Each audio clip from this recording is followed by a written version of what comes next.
Class 10 biology tips for 8 marks questions. Long answers క్వశ్చన్స్కి మనం tips అనేవి చూసినట్లయితే ఇక్కడ ఫస్ట్ మనం డయాగ్రామ్స్ అనమాట.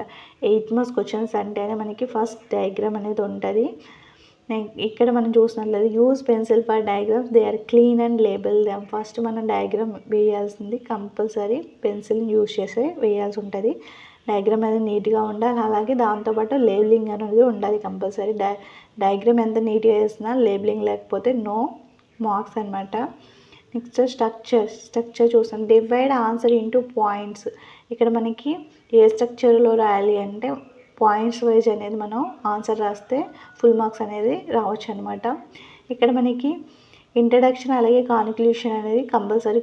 అంటే మనకి ఎక్స్పెరిమెంట్ క్వశ్చన్స్ అవి ఉంటాయి కదా, సో మనం ఇంట్రడక్షన్స్ ఇచ్చుకుంటా రాయాల్సి ఉంటుంది. ఎక్స్పెరిమెంట్ అయితే మనం అక్కడ ఏమేమి ఇచ్చారు, నెక్స్ట్ దాంట్లో ఏం మెటీరియల్ యూజ్ చేసాము, నెక్స్ట్ అబ్జర్వేషన్ ఏం చేసాము, నెక్స్ట్ ప్రొసీజర్ ఏంటి, నెక్స్ట్ లాస్ట్లో కాన్క్లూషన్ ఏంటి, అలా break down of long answers into introduction, body points and conclusions.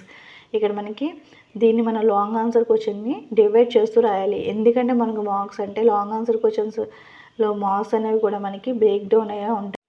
ఇక్కడ మనం ఏమేం డయాగ్రామ్స్ ప్రాక్టీస్ చేయాలి అని చూసినట్లయితే practice label diagrams for heart, brain, nephron and flowers as this often carry 3 to 5 marks. ఇక్కడ మనకి హార్ట్, బ్రెయిన్, నెఫ్రాన్ అలాగే flowering parts అనేవి నేర్చుకుంటే మనకి ఇక్కడ 5 మార్క్స్